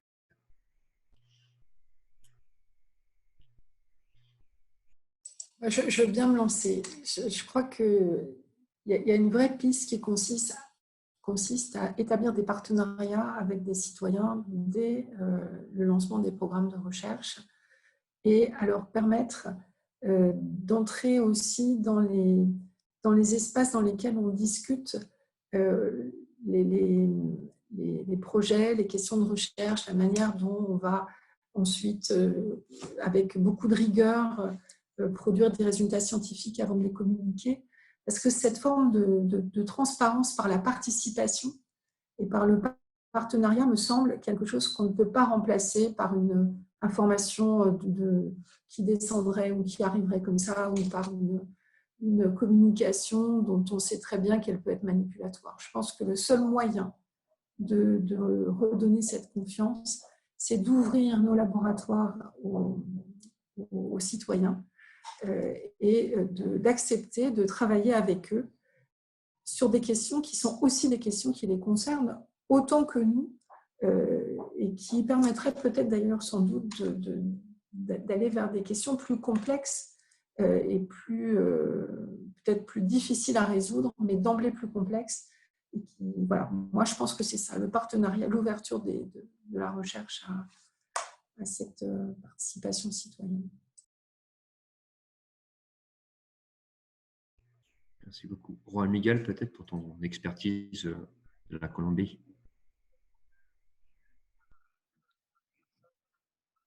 C'est un paradoxe assez intéressant parce qu'un pourcentage élevé de la population attend une solution pharmacologique, n'est-ce pas? Et on sait que c'est la science qui apporte la solution. Et c'est un paradoxe visible. En Colombie, cette fracture n'est pas aussi poussée, je crois. Pourquoi? Il faut dire qu'avant la pandémie, vers la fin 2019, lorsqu'il y a eu une rupture au sein des institutions, à ce moment-là, c'est quelque chose qui reste, mais la pandémie a ajourné un peu ces débats. Il y avait un dialogue vis-à-vis du contrat social, il y a eu des manifestations, une manifestation de la défiance des jeunes vis-à-vis du pays. Et à l'Université du Rosario, et notre recteur, notre président, nous avons mené un sondage sur le thème confiance pays. Nous avons trouvé que les jeunes Colombiens, l'institution sur laquelle il confiait le plus, c'était les universités. Le concept d'université publique et privée, une confiance élevée, autour de 70%, c'était les résultats. C'était l'institution sur laquelle il déposait davantage de confiance. Au-dessus de cela et bien au-delà, eh bien, la crise, il y avait le système judiciaire, il y avait l'armée qui arrivait ensuite dans les décisions. Les universités, faut-il le dire, jouent un rôle important et ont joué un rôle important. D'ailleurs, je crois que pendant les premières étapes de la crise, on a aussi remarqué la valeur de l'université. Je crois que la rupture que nous traversons actuellement, c'est justement une absence d'investissement pour que la recherche se concrétise et pour que monsieur tout le monde se rende compte. Et pourquoi le paradoxe? En fait, quand on regarde les résultats des dernières semaines, qu'est-ce qui se passe? Eh bien, les Colombiens ne croient plus en les vaccins. Donc, avant, on croyait aux universités, mais maintenant, nous ne croyons plus aux solutions qui sont données. Donc, il faut résoudre cela. Et comment le voyons-nous même ici, à partir de l'université? Je crois que la Colombie scientifique doit en prendre conscience du travail, donc secteur productif, académie, université et le secteur public. Il faut un effort ensemble, parce que Marie-France l'a dit, Il faut qu'à partir de la conception même de la recherche, cela soit aussi en partance des communautés elles-mêmes, qu'il n'y ait pas une intervention du chercheur comme une sorte d'hélicoptère qui arrive et se pose. Non, que ce soit la recherche qui parte des communautés. Et c'est ce que des défis et des enjeux et des écosystèmes qui partent donc du besoin lui-même et du travail des communautés en les abritant et en leur donnant la voix. Et vos réponses à ces questions. Avant de... Je vais repartager mon écran.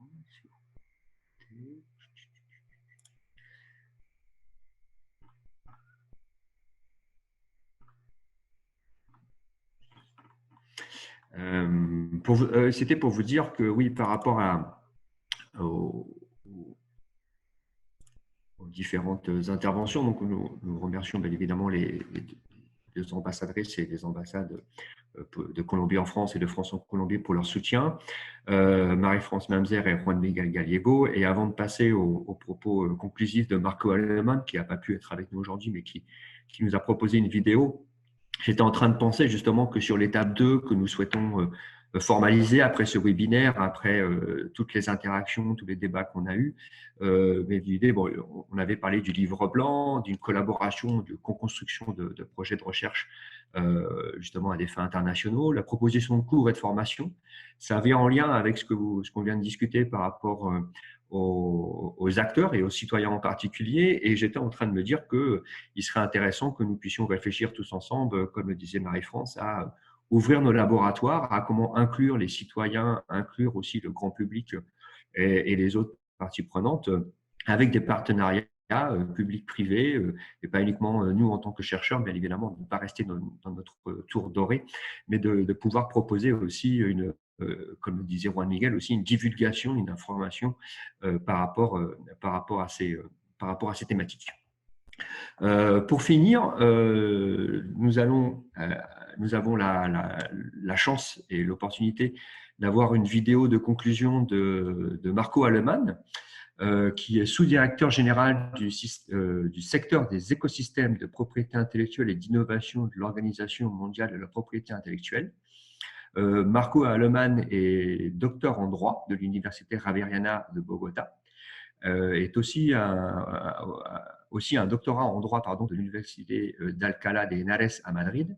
Et durant sa carrière, il fut entre autres directeur de la division du droit des brevets à l'Organisme mondial de la propriété intellectuelle, directeur de l'Office colombien de la propriété intellectuelle, et il fut aussi chercheur invité à l'Institut Max Planck de Munich. Et nous remercions particulièrement Marco Aleman, qui est colombien et qui nous a fait l'honneur de cette vidéo que nous allons pouvoir vous diffuser tout de suite.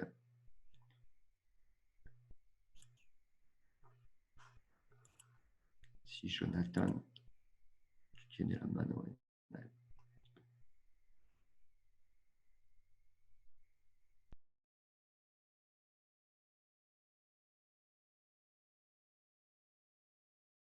Muy buenas noches. Quisiera en primer lugar expresar Bonsoir. mi agradecimiento Je souhaite tout d'abord la red Colifree, remercier le réseau Colifree, l'Institut Droit et Santé, l'Université de Paris et l'Institut Pasteur pour cette invitation à participer à cet événement sur la santé, l'urgence sanitaire et le vaccin dans le cadre de la crise sanitaire de la Covid-19. Cette invitation qui m'a été faite par Colifree m'honore et je souhaite par conséquent remercier en particulier M. Léo Dazon, président de Colifree France, et M. Efraín Fandiño, organisateur de ce webinaire. Et bien sûr, je remercie aussi les autorités qui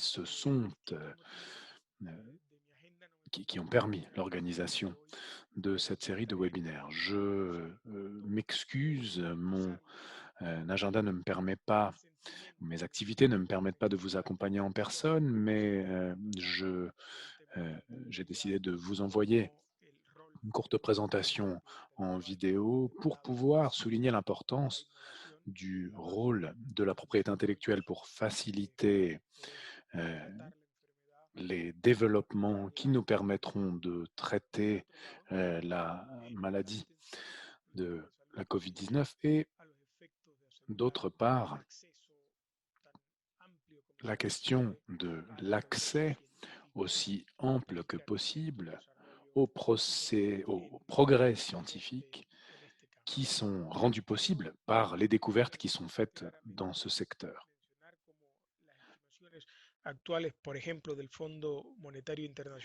Les institutions internationales, en particulier le FMI, estiment que le coût total de cette pandémie pourrait dépasser les 12 000 milliards de dollars d'ici à 2021, à l'été 2021. Ce qui montre, bien sûr, l'impact économique sans précédent qui, cependant, peine à refléter les désastres et les tragédies humaines qui ont été provoqués par cette pandémie toute particulière.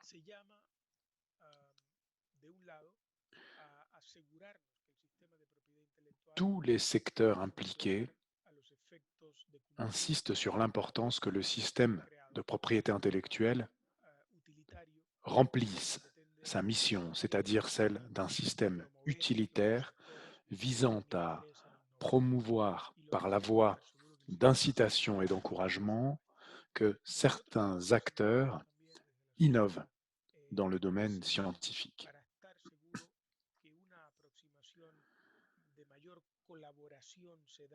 Il est également essentiel de souligner que ces voies appellent à des collaborations plus actives au niveau international à travers une science ouverte, une collaboration ouverte en faveur du progrès scientifique pour que celui-ci soit mis à disposition de tous.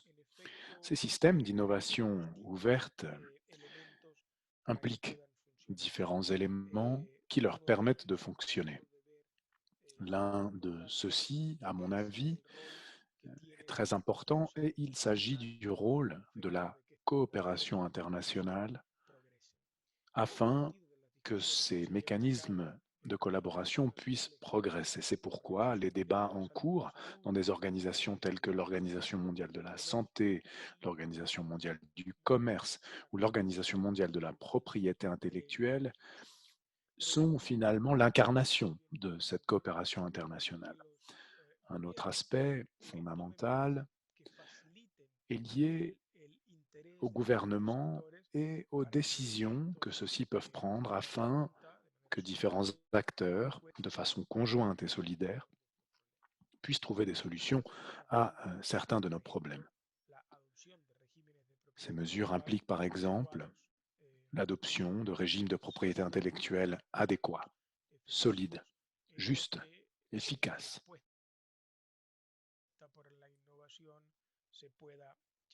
Afin que l'innovation puisse être menée à bien correctement. Nous, à l'OMPI, l'Organisation mondiale de la propriété intellectuelle, nous avons adopté une série de mécanismes qui nous permettent de garantir que le système continue de fonctionner comme il l'a fait jusqu'à présent. Par exemple, à l'occasion d'assemblées récentes, en particulier celle de l'année 2020, j'ai eu la chance de pouvoir préparer et présenter un document qui visait à résoudre certaines des difficultés des offices nationaux des brevets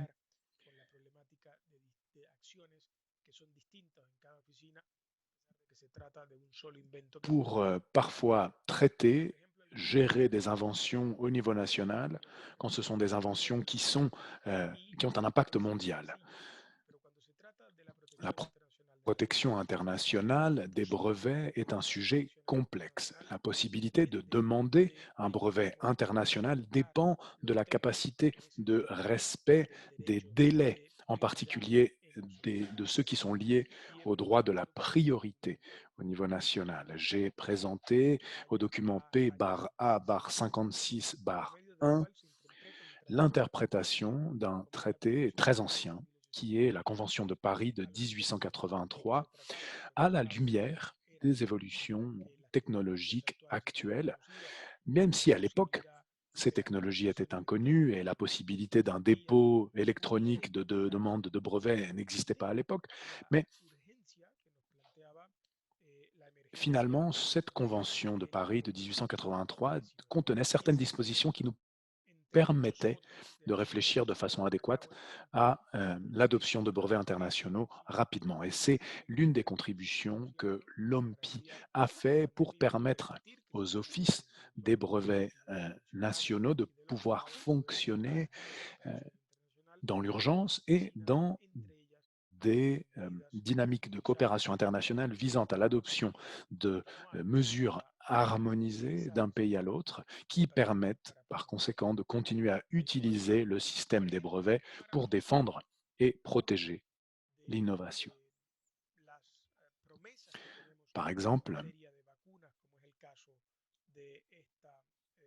certains vaccins les plus prometteurs, comme celui de Pfizer, sont le fruit, dans ce cas-là, d'une coopération entre Pfizer et BioNTech. Et Pfizer avait donc la possibilité de mener à bien les tests à grande échelle, ainsi que la production à grande échelle. BioNTech est une petite entreprise de technologie qui n'en avait pas la capacité. C'est pourquoi elle s'est alliée avec Pfizer. Et l'innovation de BioNTech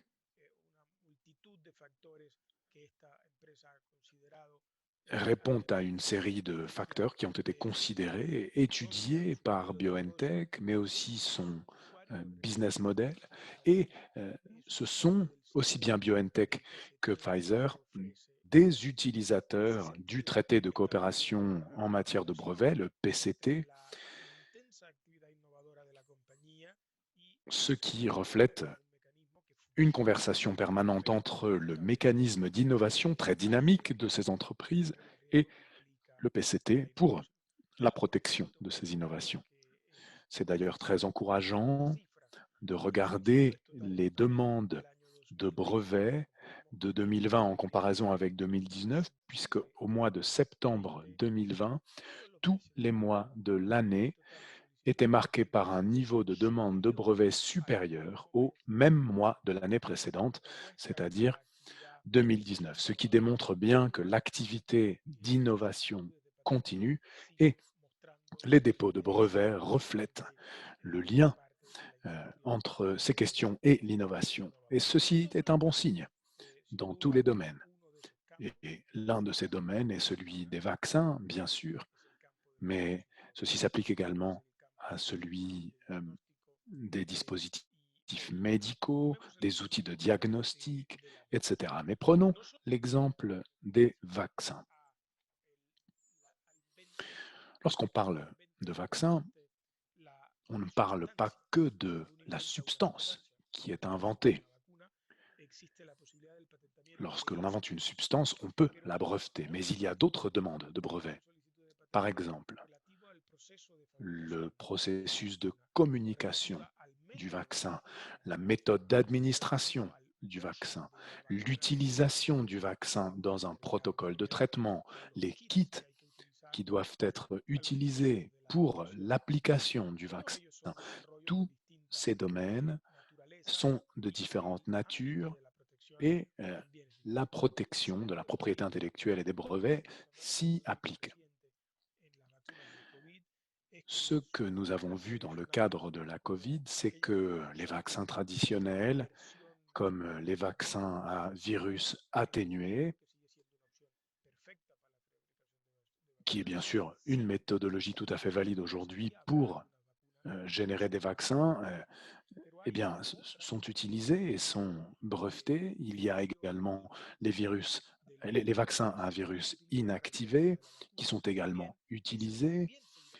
Et ces options sont tout à fait valables et existent encore pour créer des vaccins. Il y a d'autres vaccins qui utilisent des technologies de plasmide d'ADN, c'est-à-dire une protéine qui permet de générer une réaction immunitaire, et celles qui sont les plus innovantes sont celles qui sont liées donc à l'ARN messager qui génère par une induction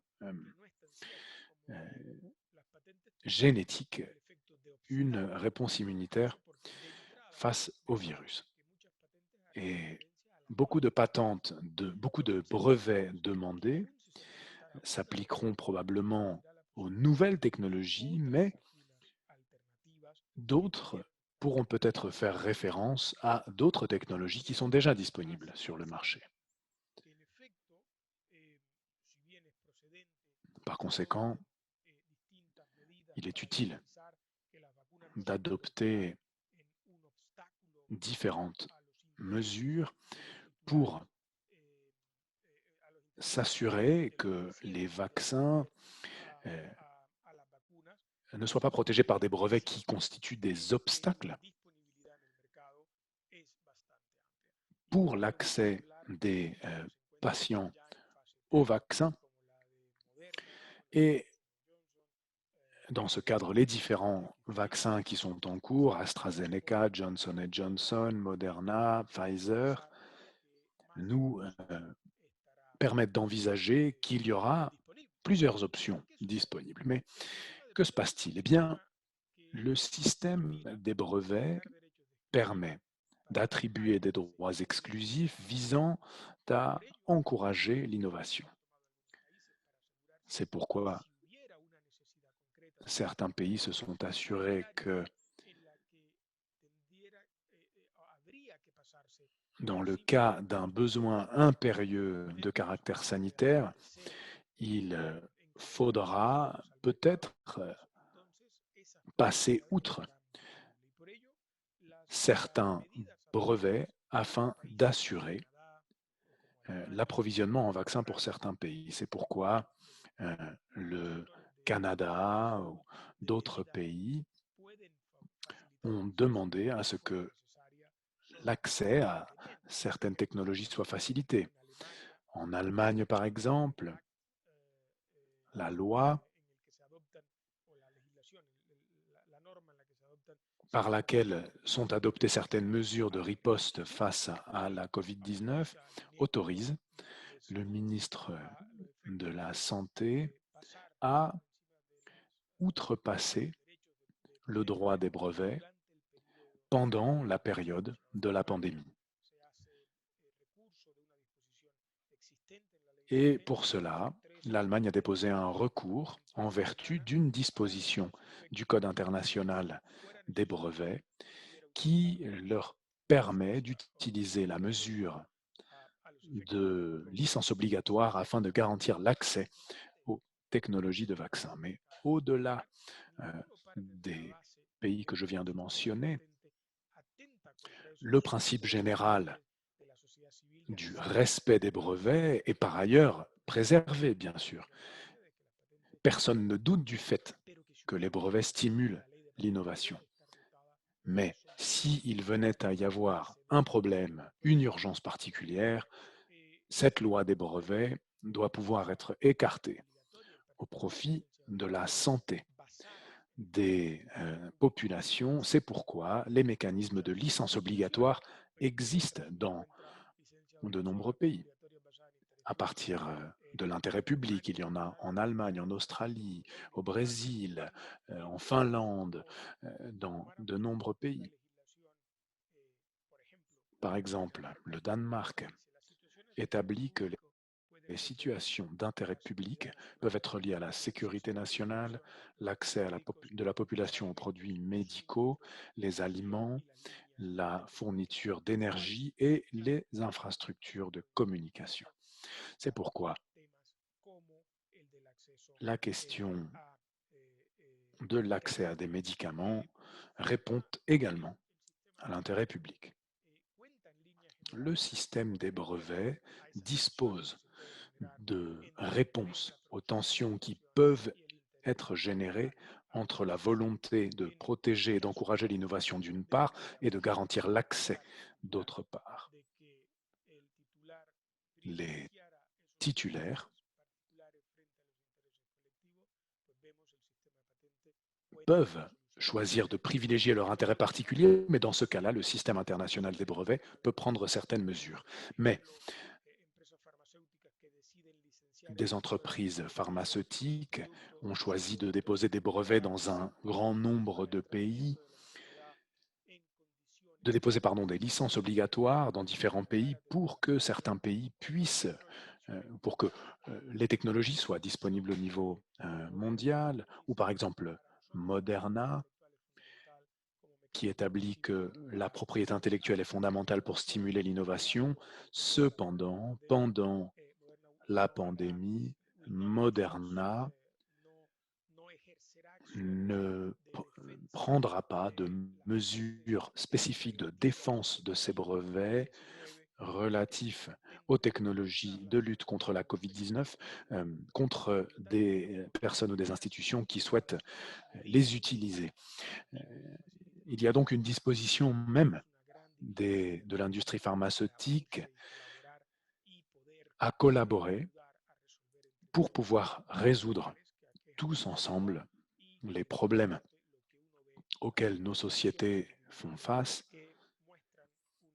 Et ces actions démontrent la volonté de nombreux acteurs dans le domaine de la santé pour contribuer à la solution. Je pense donc que votre débat d'aujourd'hui est tout à fait pertinent et il est fondamental de garder à l'esprit le rôle positif des brevets pour l'innovation et que nous espérons pourront continuer dans le domaine des produits pharmaceutiques, des produits diagnostiques ou des vaccins pour l'éviter.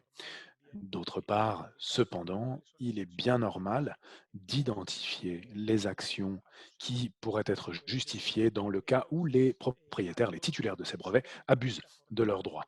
Voilà, j'espère que vous pourrez continuer vos débats de la meilleure façon possible et que nous pourrons continuer à travailler tous ensemble pour trouver une solution. Et je suis sûr que la communauté scientifique continuera à jouer un grand rôle dans ce sens. Merci beaucoup pour votre invitation. Merci beaucoup, Dr. Aleman, pour ces propos de conclusion. Et je vais laisser maintenant la parole à Efraín Fandiño de l'IDS, Institut du droit à la santé et membre de Colifri, qui est à l'origine de l'idée, il faut lui reconnaître, de l'idée de ces webinaires, de cette série de webinaires, et qui n'a pas compté son énergie pour le rendre possible. Efraín, c'est à toi. Gracias. Bueno, ya para dar cierre a esta serie de seminarios, Et pour clore ces séminaires, tout d'abord, je tiens à signaler qu'en Colombie, dans le cadre de notre culture, n'est-ce pas, les remerciements sont toujours de premier ordre, surtout à ceux qui ont participé cette fois-ci. Bien souvent, on nous dit que les Colombiens, nous avons l'habitude de trop remercier peut-être, mais non, de toute manière, il faut le réitérer. En fait, notre travail, c'est le résultat du travail d'une équipe, n'est-ce pas? Une équipe qui s'est réunie.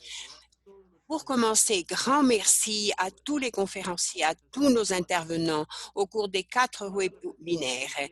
Toutes les réflexions, tous leurs apports dans le cadre de chaque webinaire lié au COVID, chaque apport a enrichi énormément le travail des chercheurs colombiens et des chercheurs français. Merci également, Madame Manzar. Merci, Monsieur Gallego, aujourd'hui de votre présence et de votre intervention. Vos réflexions sur ce que l'on peut faire d'ici demain, comment penser la recherche, comment anticiper la recherche, ces apports très importants. Merci à Marco Aleman. Je sais pertinemment qu'hier soir, vers 11 heures du soir, il a justement réussi à consacrer un moment pour justement enregistrer sa présentation. Et merci à vous tous, merci à l'ensemble de l'équipe, tous ceux qui ont apporté leur soutien. Merci à l'équipe de communication de Colifri, merci à Lynn Bille qui, avec Valentina Bejarano, toutes les semaines se sont occupés de nous envoyer les communications, des inscriptions, de l'envoi de toutes les lettres. Je tiens également à remercier Charlotte Dupuis, qui est responsable de l'équipe de communication de l'Institut Droit à Santé et qui a énormément contribué au succès de nos rencontres. Je tiens également à remercier de manière toute particulière tous les interprètes qui nous ont tellement aidés à traduire, M. Claude Haro, qui nous a accompagnés pendant le deuxième séminaire, les deux titulaires, Maria Yolanda Medina et Sébastien Longhurst, les deux interprètes. Notamment un grand merci aussi à Jonathan Romero, responsable de Lingua Viva, qui est la société d'interprétation, l'agence d'interprétation, qui a apporté son appui, la logistique et tout le travail. Outre le grand remerciement aux interprètes, je tiens à remercier tous ceux qui ont participé à ce projet des 4 webinaires qui prennent fin aujourd'hui. Merci à Daniel Scott qui, vu son expérience et ses connaissances, nous a aidé à mener ce bateau au bon port. Nous avons appris énormément grâce à vous. Merci de vos commentaires, merci de votre support. Merci aussi à Fabrice qui nous a accompagnés aujourd'hui en qualité de modérateur, mais qui a toujours été attentif et alerte, qui a apporté son appui technique en permanence. Je dois dire qu'il a fait de gros apports tout au long de ces webinaires. Merci Fabrice. Et pour terminer, avant de clore cette première phase de cette première série de ce projet, je tiens à remercier tout particulièrement et par là même rendre justice, n'est-ce pas, à quelqu'un, bon, vous avez beaucoup parlé de moi, mon nom a été mentionné à plusieurs reprises, mais peut-être vous m'avez donné davantage de crédit que je ne mérite. Car il faut dire que si ces échanges ont pu avoir lieu, c'est Madame Caroline de Goffic. Grâce à vous, on a eu la possibilité de concrétiser ces webinaires. Madame la directrice Le Goffic, grand merci de nous avoir accompagnés tout au long de ces webinaires. Merci, merci à vous tous, à tous ceux qui nous ont accompagnés au cours des 4 webinaires, qui avaient partagé avec nous les réflexions et évidemment, nous comptons sur vous pour de nouveaux projets. Mais vous pouvez toujours écrire à Fabrice, à son courriel et nous sommes toujours très attentifs à ce que vous aurez à nous dire à l'avenir. Merci beaucoup. Et merci pour votre participation et à la prochaine pour les étapes suivantes. Muchísimas gracias. Nos vemos pronto.